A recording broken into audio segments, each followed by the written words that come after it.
Hey everybody, hope you're well. And we have Dwight on the call today. I think this is a very anticipated video. I know everyone's on tenterhooks with the lot of updates that Dwight has today. How are you doing, Dwight? I'm doing well, thank you. Awesome.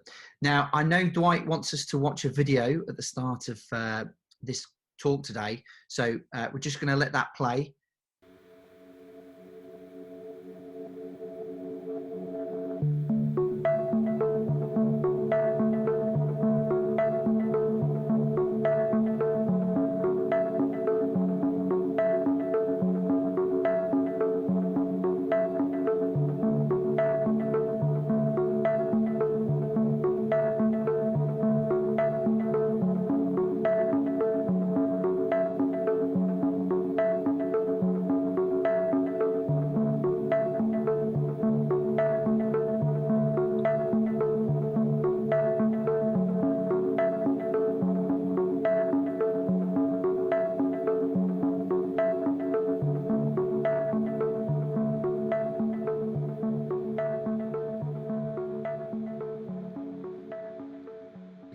That was really interesting, Dwight. Tell me more. So we have partnered with a training company that is very skilled at creating training and certification applications and courses. Basically, they do the United States Air Forces, which is great. The company is OpenX. You guys will start seeing some press releases hitting the real news markets about our partnership with them, as an effort to try to make Krios a more widely accepted and kind of give us the gas that we need to start getting the employers to hiring our employees. We've decided to continue to try to separate ourselves from the pack. So in today's call, we'll go over some of those things that we've been working on, some of the things that we've been completed, and some of the things that we're still working towards on the future with that. But this is a very strategic partnership with these guys. They do great work. We will be sharing a video that they've made that shows the WordPress administrator course, which is the first course that we're launching. And you guys are going to be very shocked at the amount of detail that goes into there. It's virtually a college course that our freelancers will have to process through in order to be considered certified in that aspect on the Krios platform. And is there a cost associated to doing these types of courses, or? There is some cost to us. There will actually be a fee to the freelancer for them to basically sign up and take the course as well. It's very minimal. It's certainly something that if they're serious about doing it for work, then they'll write the check. And is that like an income for Krios long term, or? It's kind of a cost. It helps us with the cost of the development of the stuff more so than anything. Most of that revenue goes over to OpenX. And I know you've been incredibly busy. I know you're generally very active in the Telegram group. I know you've been working busily away in the background. I know you've got some site updates for us today. So I know there's a couple, but I'll let you take the floor on this one.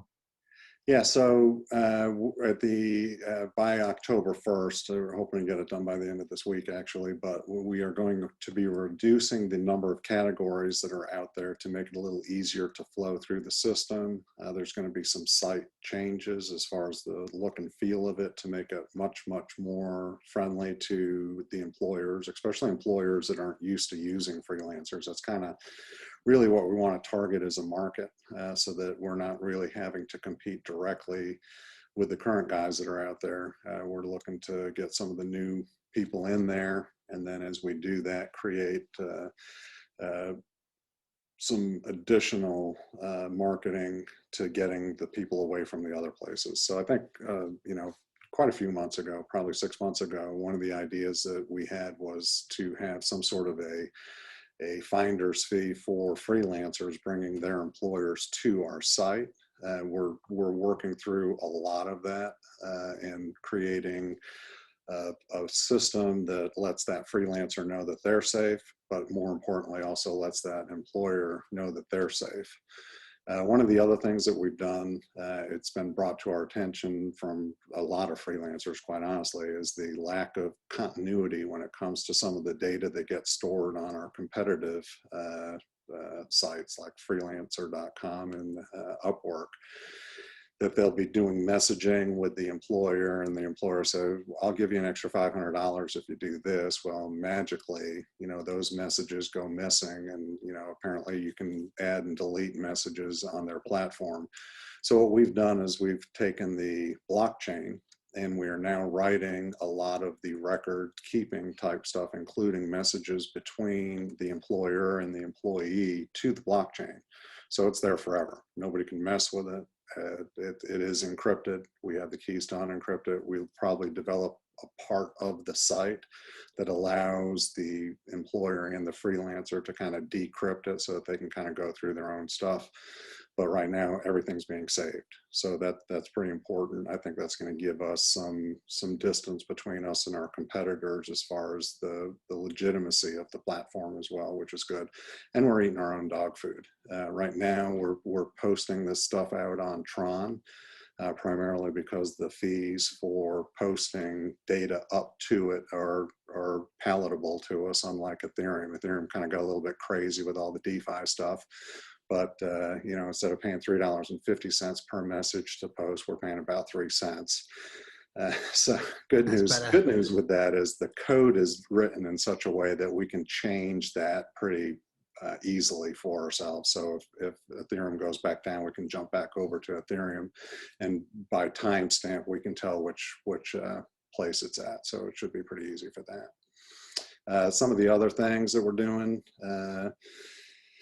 come in, I don't know if they're farther on down in the questions, but I'll say a little bit about some of them. So as a lot of people know, we're doing some development for a partnership with Servicemax and some of the companies that they represent, kind of turning Krios more into a payroll platform that allows them to have a lot of data points around what their employees have done or their freelancers have done, as well as some tax information and processing taxes and stuff like that.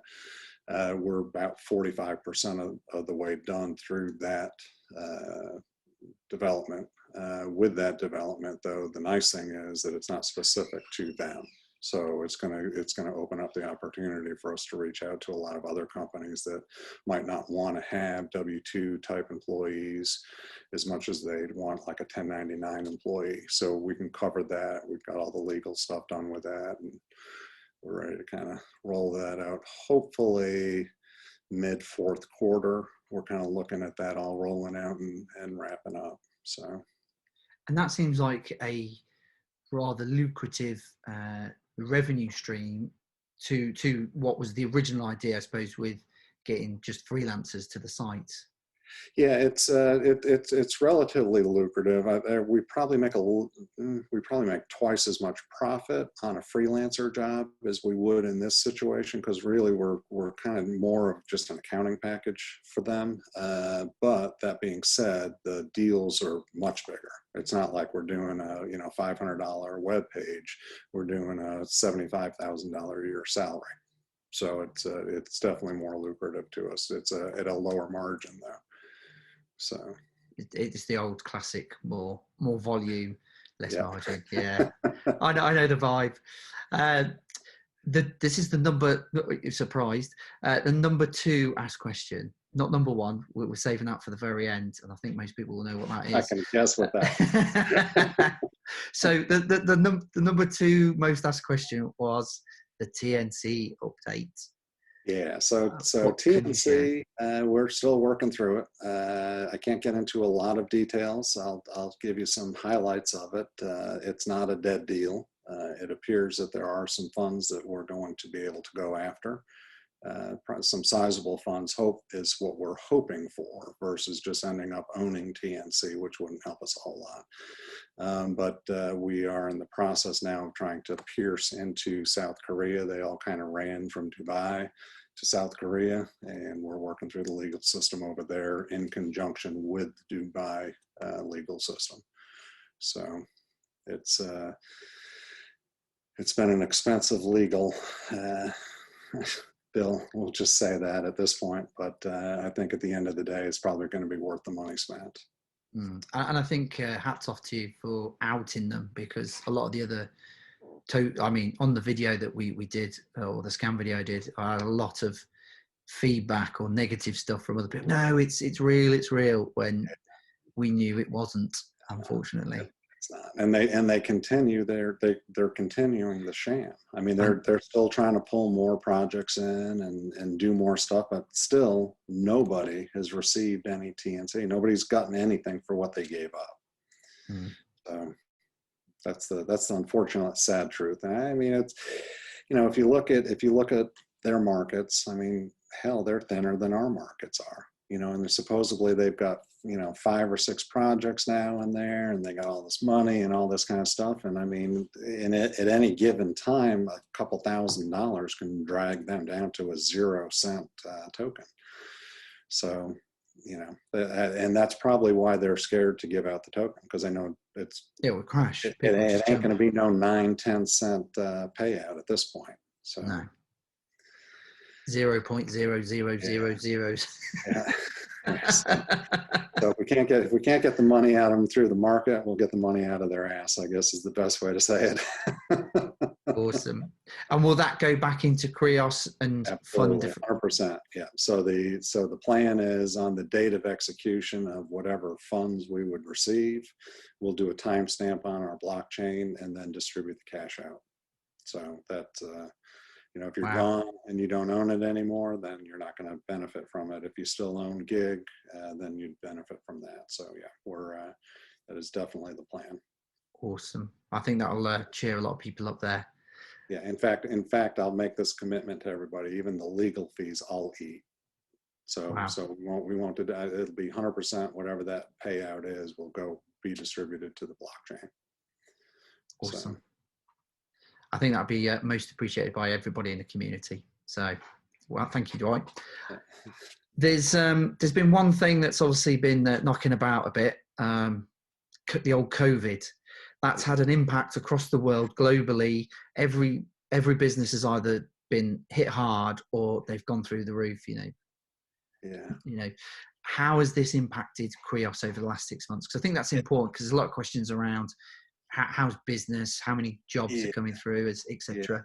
Yeah, I mean, and I'm gonna, you know, I think people appreciate my candor in a lot of this stuff, but I will be honest about it. It's been devastating to us as a company.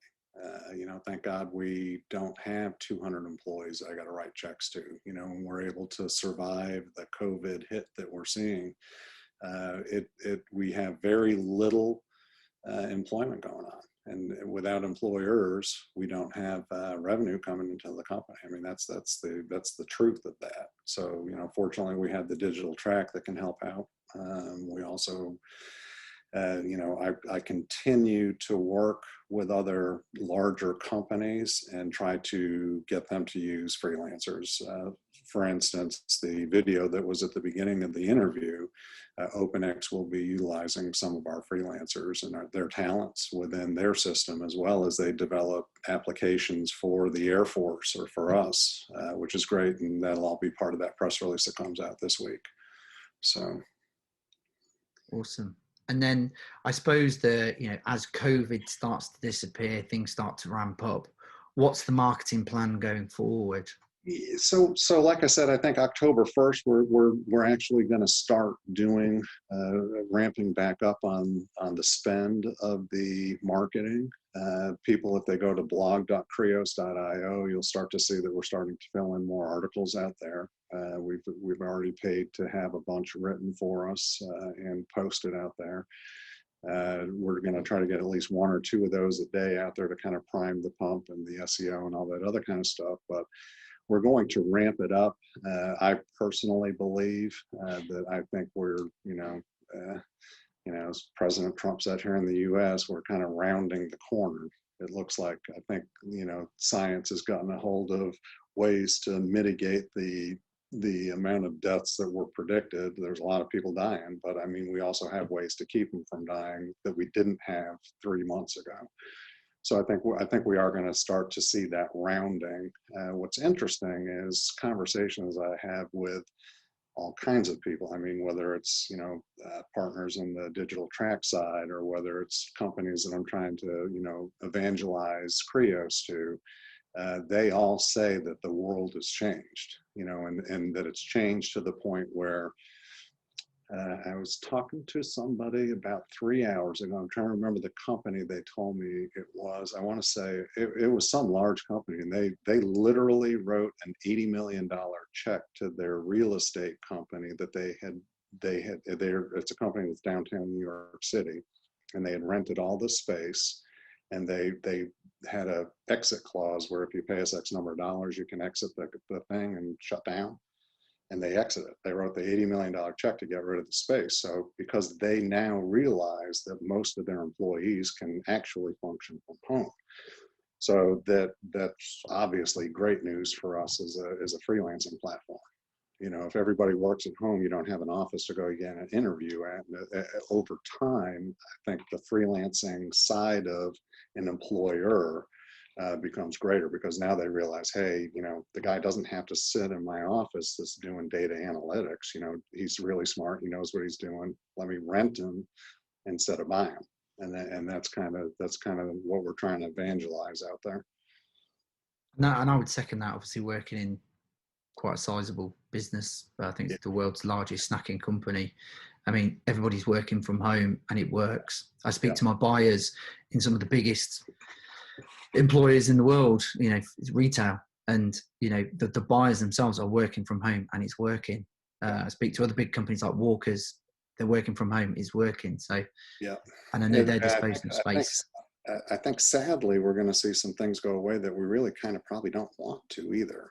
So there's a couple of large restaurant chains here in the southeast of the U.S., one of them being Zaxby's. And the guy that I was talking with several hours ago is very good friends with the founder of Zaxby's.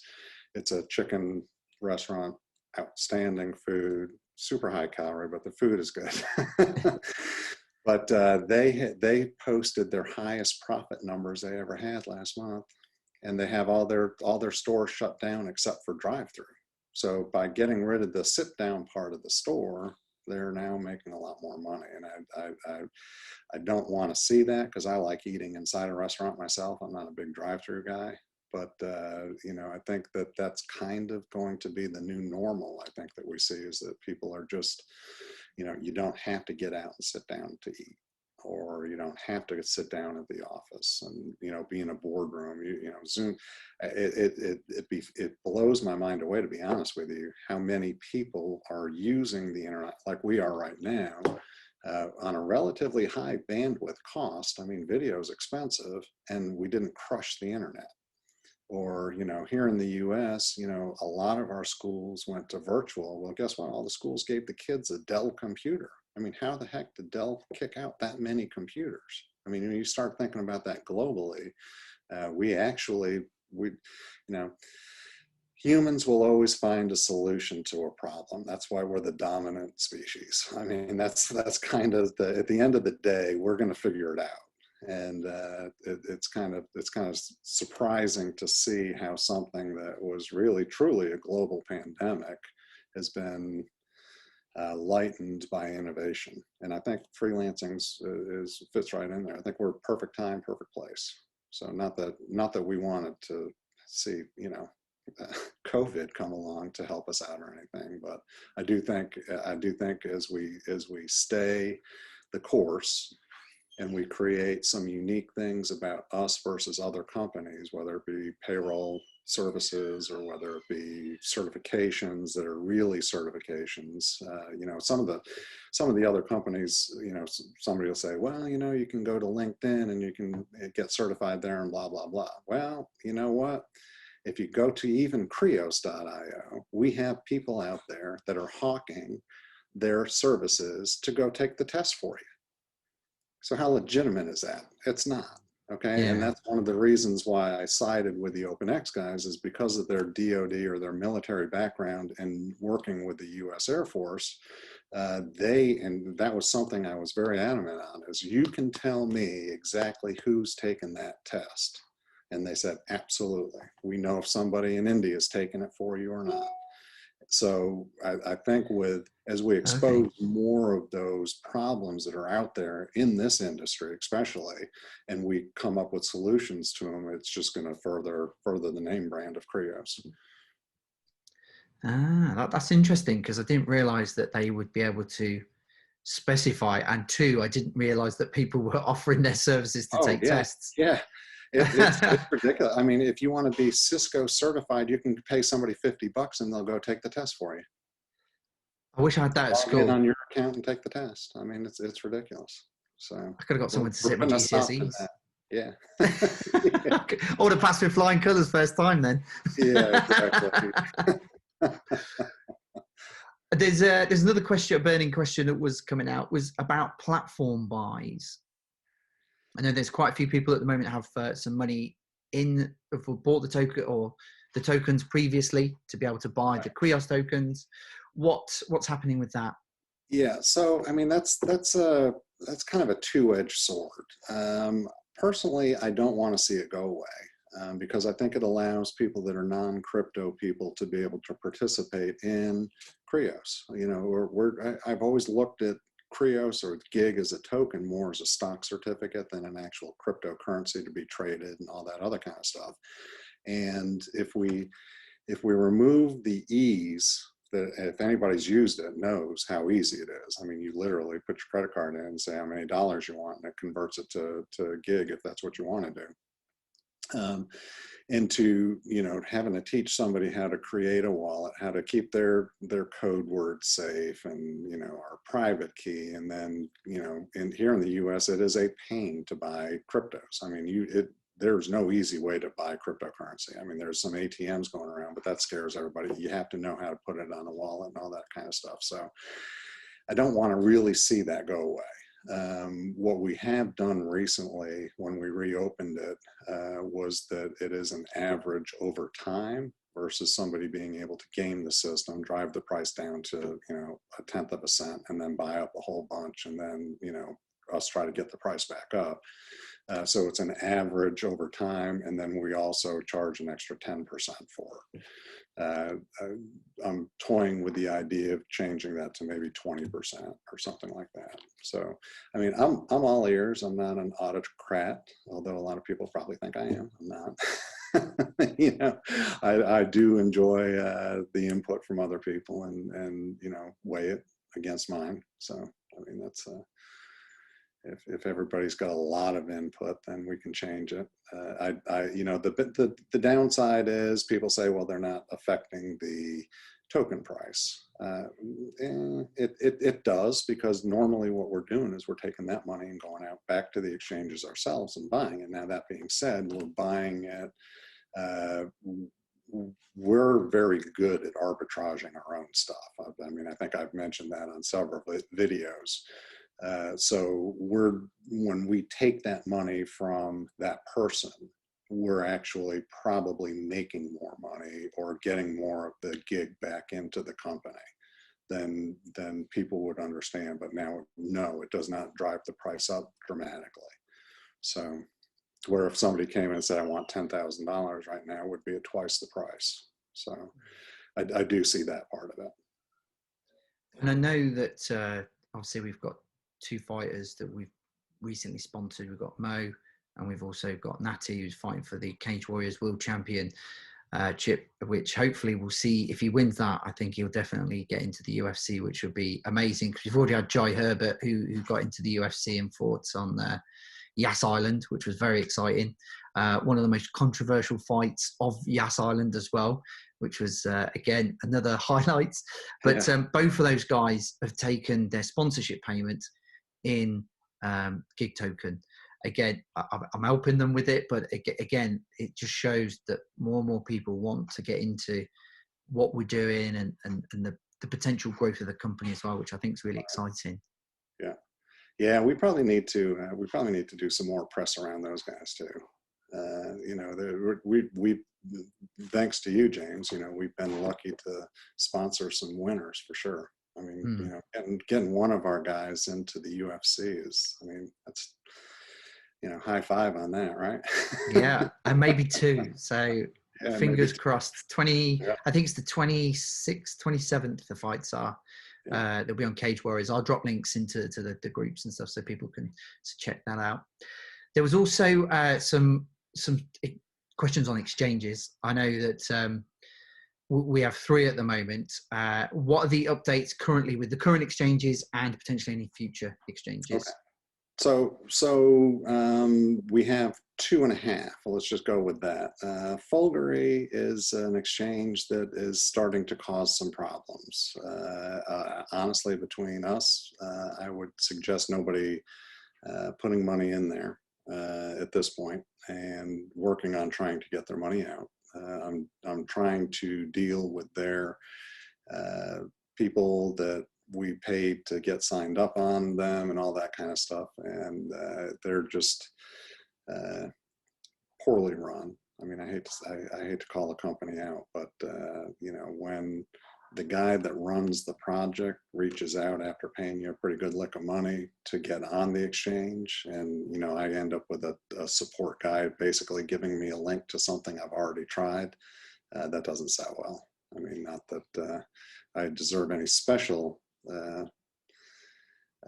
love, but when I get that level of love, it concerns me pretty dramatically. So at this point, kind of Folgery, everybody kind of needs to work their way out of there if they can. Here in the U.S., they're requiring video KYC. I keep trying to do it. I got my passport in my face and the sign and all that kind of good stuff, and then hit the submit and it says, file not found. It's like, okay, well, that's a problem. I know I'm not the only one getting it. So like I say, if you're in a country that you can not have to do with all the KYC, I'd start working my way out of there. As far as new exchanges go, I get offers to be on new exchanges all of the time.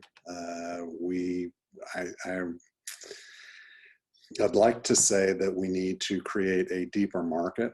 That's something, actually part of the marketing that's starting on the 1st of October will actually try to increase the exposure of the actual token more so than just the platform itself. We need to create a wider trading base, I think, with people in order to make that make sense. I mean, it makes no sense to spend $100,000 or even, I mean, look at Folgery. Folgery cost almost $20,000. I mean, we had like 6 people on there. I mean, that's just not a good use of funds, no matter how you slice it. So we need to increase the volume, increase the awareness, and I understand that, and obviously I'm the guy that's got to get that done. But like I said, part of the October 1st rollout towards some of these campaigns and stuff like that, part of that is actually to accelerate the token's acceptance. I think some of the things that we're doing that's unique will definitely increase the tokens market. And I think the burning question as to what will be at the end of the interview, I know, will obviously help that as well. So. And in terms of STEX, there's a trading competition as well. Yeah.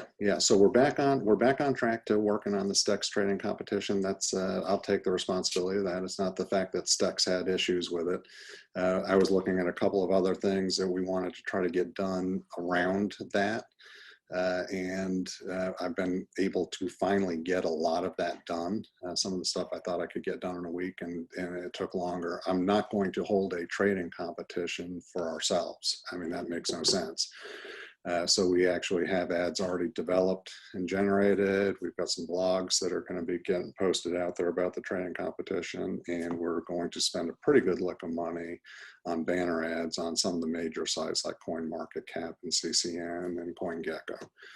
So during about 3 days leading up to that competition, the idea is to generate a lot of lather, basically, get people all set and ready to do that, and then run it. It's not going to be, we're not spending $100,000 or anything crazy like that on there, but I think just the marketing part, along with a lot of people like to trade. I mean, a lot of these, it's not an airdrop per se, but a lot of people kind of that are airdroppy kind of people probably do these trading competitions because they think they're smart enough to do it. So, and there's going to be a lot of levels of payout. So it's not like one big prize or three big prizes. We're looking at probably 20 different levels of prizes based on different things. So it should be a pretty fun competition. Okay, that sounds good. Yeah. And then another big question, and that we've sort of touched on it already a little bit, is obviously the Servicemax deal. Where are we currently in terms of finalizing or getting that one across the line? So we've got stuff on our side that we need to get done. Some of that development still needs to get done. I don't know if people watch what's happened with Servicemax, but they actually got acquired about a week and a half ago by Salesforce, bought them out. So big, huge company sucked them up. I think that's probably going to possibly cause us a couple of bumps in the road, but I think we're far enough along in there that we can probably get through that. So that's we've got some more conversations set up with them next week to kind of keep going through and keep on trudging through. It doesn't look like Salesforce is just like taking them over and canning them. So I think that team that we've been dealing with, we should still be good with for a while. So. And in terms of, does that potentially open the door to more of what you're doing with Servicemax? Because that sounds like it could be. So that's why I'm not, never put all your eggs in one basket. It's my motto and philosophy. And that's one of the reasons why the whole payroll system, I kind of agreed, even though they didn't pay us to do it, we created the Field Service Finder site for free. We own it, all that other kind of stuff. We've been trying to guide them down this road of this payroll system. So we're working on that so that we can demonstrate it to them and get them to sign on board with that, all at our expense. But that platform in and of itself could virtually be sold to any employer. I mean, there's a lot of employers, especially now that with COVID, are realizing that, having a W-2 employee here in the US, a W-2 means like a full-time employee versus a 1099 employee, which is a subcontractor. It kind of makes sense to go into the subcontractor mode on probably a good percentage of your employees that you have. So that's not specific to any one company. So we'll be able to roll that out to other companies. So. Okay, cool. And there's a big question as well. Is Krios going DeFi? Good question. I am trying my best in between everything else I'm doing to educate myself on DeFi. So one of my good friends, the guy that runs the Washington Elite Group, he's taking Global Boost and doing a DeFi project with that. That's their token. And he's making it sound like it's something we need to be looking at. So I am definitely researching to see whether or not we want to do it, what the benefits to our users are. I mean, from what I understand, and this is just what I understand, this certainly isn't like gold, but my understanding is that we take our token and we create that as an asset that is then used in the DeFi platform, and people basically borrow it against the people that put their gig token onto that DeFi platform. So there's, my understanding again is that there are multiple protocols for that, and Binance has got one of those protocols. And for us to be able to list our, let's just say we did gig B for our Binance DeFi coin, we can list that tomorrow. There's absolutely, there's no $1 million, $2 million, $5 million fee to list that on Binance, and that would get us initially on Binance, which would hopefully give us some exposure to them or them exposure to us to moving forward with, getting the actual token itself listed out there as well. So it's interesting. I mean, we'll have to see. I'm still trying to figure out the mechanics of it. We do have a spare offshore company that we can run it through, which is one of the things that has to happen. And I just got to figure out, basically how the dollars flow, where what happens where kind of thing. So. Yeah, I think that's very interesting at the moment. So we've seen quite a few tokens go astronomical, to the moon and back in terms of the whole DeFi. And I think the fact that the layered businesses, a little bit like what Warren Buffett does with his outfit, in terms of having those different income streams, would actually give gig more clout, I think, as an actual something to borrow against versus just a token, if that makes sense. Well, we actually have an asset behind it. I mean, that's something that a lot of projects don't have, and that is, all the effort that we're putting into the Krios platform and digital track. So now on to the last question, which I think everybody is maybe have scrolled all the way through just to see this first. I'm not sure. Yeah. But if you have been watching, thank you. Please subscribe to the channel so you can catch up with all the stuff with Dwight. The big question on everyone's lips right now, for Q3, will there be a profit share? Yes, there will be. So be sure that you can't hear the screams of everybody right now, Dwight. Yeah. I'm not going to say the size of it. I'm not going to say the size of it today, because there's still some things that we're working on that will hopefully make it even more happy. But please be sure that you keep up to date your profile on the profit share site, and James, if you would make sure that's posted out there, the ps.krios.io. It's very important, because once we do the profit share, it's done.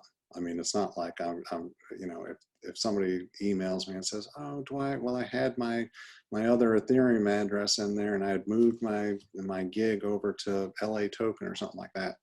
Sorry. If your gig is in the exchange at the time of that transaction, it doesn't get paid. Got to be in it to win it. Okay. Excuse me. You got to be in it to win it. You got to be in it to win it. Kind of like the big fish contest. Nice. Yeah. I think everybody has now laid back in their chair, slight relief, and looking forward to the Q3. I think this really solidifies the project in terms of all of the ambition that you had, and also the fact that if we look at a lot of projects out there, they're still nowhere and doing not a lot. And you've done this in just over 12 months, which is fantastic. Yeah. And the amount of stuff, the amount of track that you're laying down to obviously make that train go faster and longer is amazing, really. Yeah, we're definitely, like you said, in it to win it. It's we're not trying to do things that sound sexy or going to create an instant pop. I don't want to be a flash in the pan. I mean, I think we'll see Krios along as a platform for many, many years to come. And that's really what you build it for. So. And I think one other question, because I might get lynched if I don't ask this one. When will you be doing the Q3 profit share? Roughly when would people be getting that? Probably around the first week of October. So, I mean, it's nothing that's going to happen immediately, but we're looking probably around the first week of October. One other question too, I think that I've seen out there is like staking and stuff like that. So we have a partner that we've basically gone through all of the motions with and just haven't pulled the trigger. It's that Unifier wallet. They actually have a staking platform as part of their wallet.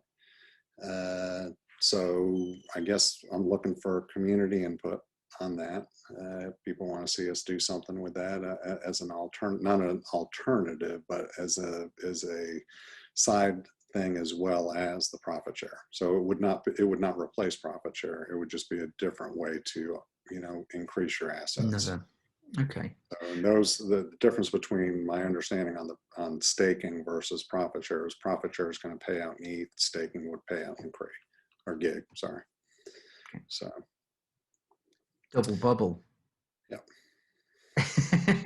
I think some people we've got such a great community. I mean, honestly, I was actually talking to another project the other day, and they said, "Well, Dwight, what's what spins your propeller every day. And quite honestly, it's the fact that we do, in my opinion, have probably the best community that I've seen anywhere. I mean, you cannot poke me. If you see another one, certainly put me in touch with them because I want to see it.